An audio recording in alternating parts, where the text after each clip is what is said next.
Hello. For the purposes of this video, my name is 2D6, and before we begin, I feel as though I should ask some degree of forgiveness for this.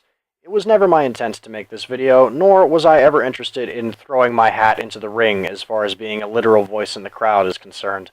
I am a writer, not a public speaker, and I am used to penning and writing stories, not reading speeches and recording videos. However, events have pushed my hand, and my conscience is no longer allowing me to stay apart from the debate. The hardware and software resources I have at my disposal make this a painstaking affair to produce, surprisingly so, in fact, and I'm certain the quality of the audio and the video are abysmal compared to some others who have chosen to make this their particular profession. I will do the best that I can with what I have. I can ask only for your patience. Right now, the video gaming fanbase is embroiled in a topic which has been called the Five Guys Burger and Fries scandal by some. I won't bother going through a recap of the events, partially because there are others, such as Internet Aristocrat, who have done a better job of it than I could, and partially because I don't want to torture you with my terrible voice and improvised recording equipment any longer than is strictly necessary. There will be relevant links in the video description that will be able to take you to places that do a better job of recapping the events leading up to this point than I can do personally with the time and resources at my disposal. The thrust of the recording is this. This is not an issue about sexism, nor is it an issue about Zoe Quinn or anything she did.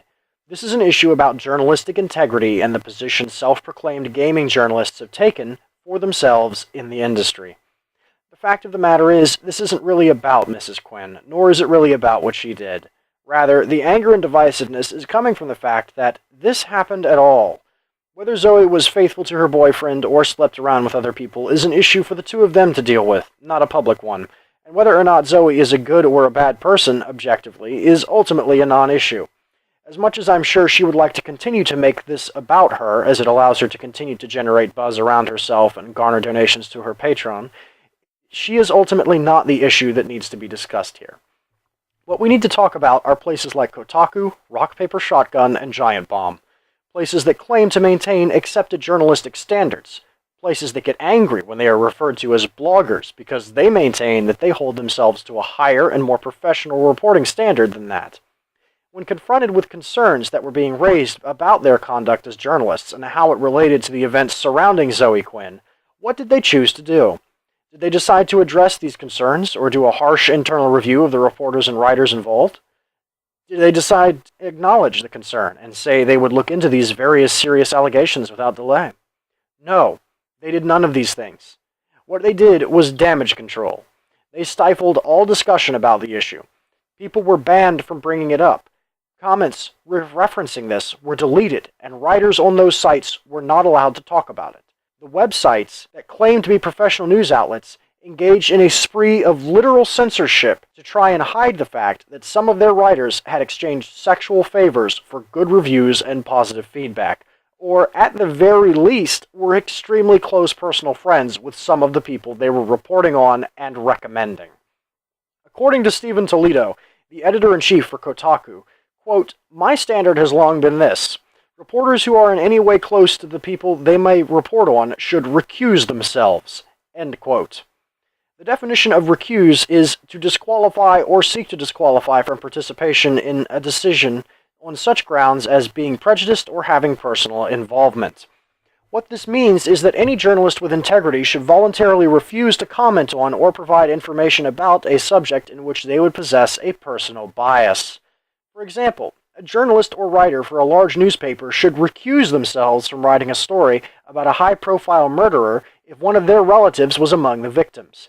Even though it is a tragedy that they lost a family member, as a journalist, they recognize and understand that they are no longer capable of being able to give an unbiased report on facts and events. Thus, they voluntarily step back from the story and allow someone else to write it. That is what it means to recuse yourself. It is a policy that allows the overall message being sent to remain unbiased and pure, even though the individuals sending the message are neither.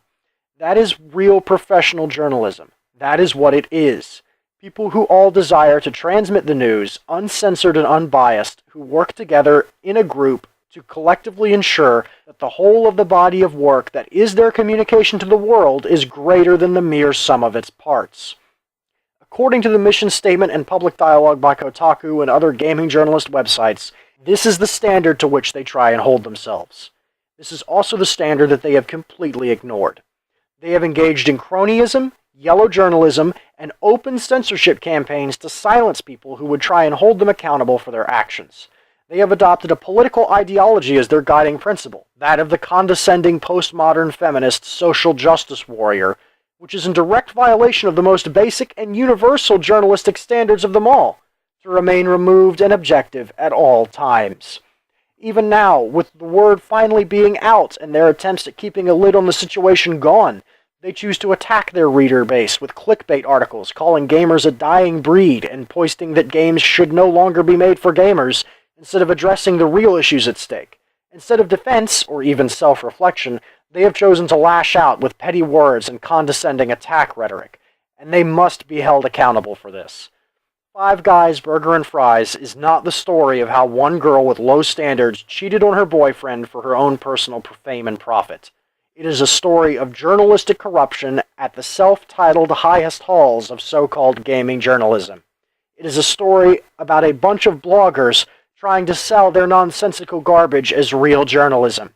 It is a story of unprofessional conduct from self-proclaimed professionals. It is a story of news outlets with millions of dollars in endorsement deals on the line that are representing a multi-billion-dollar industry, engaging in mass censorship and claiming condescending moral superiority over their consumers in an attempt to hide their mistakes and misconduct. And make no mistake about it, there is a significant amount of money on the line here. Name brands like Newegg and Sony are invested in advertising on sites like Kotaku and Rock Paper Shotgun. If those advertisers pull their support because of this scandal, there may not be a Kotaku come this time next year. As consumers, we can help facilitate that by making our voices heard to the world and the industry as a whole, and by making it clear that we will not give our money or patronage to anyone who indirectly supports this rhetoric by advertising on their outlets. We are not accountable to gaming journalism. Gaming journalism is accountable to us. What happens next depends on the direction that the dialogue takes. This is my encouragement to focus on what really matters here. Not on vocal feminists like Zoe Quinn or Anita Sarkeesian, who exist solely to create drama and harvest donations for their own personal profit, because focusing on them is merely playing into their hands and giving them exactly what they want. Rather, focus on the people who promote them and their causes while taking them out to lunch, inviting them to weddings, or even personally giving them money and donations out of their own pockets. Focus on the gaming journalists. Do not attack Anita, Zoe, Phil Fish, or anyone else who buys into the social justice warrior rhetoric. As objectionable as they may be, they aren't the real problem here. There is the chance of achieving progress in the gaming industry in the pursuit of real justice and actual professional integrity, and you cannot reach it by getting into insult matches on Twitter with people who accuse anyone who disagrees with their ideology of being a terrorist. Ignore the radicals. Focus on the real issues. Do not let them wait you out with a policy of silence, and do not let them sweep this under the rug and pretend it was all a misunderstanding. Censorship campaigns are not waged over misunderstandings by people who have nothing to hide. Ask the hard questions, and refuse to take silence or condescending rhetoric and buzzwords for answers. Demand the facts, make your voices heard, and make it clear that you are willing to let your wallet do the talking if they will refuse to listen or hold themselves accountable for their actions. Ignore the people who want to make this about themselves, because this is not about them.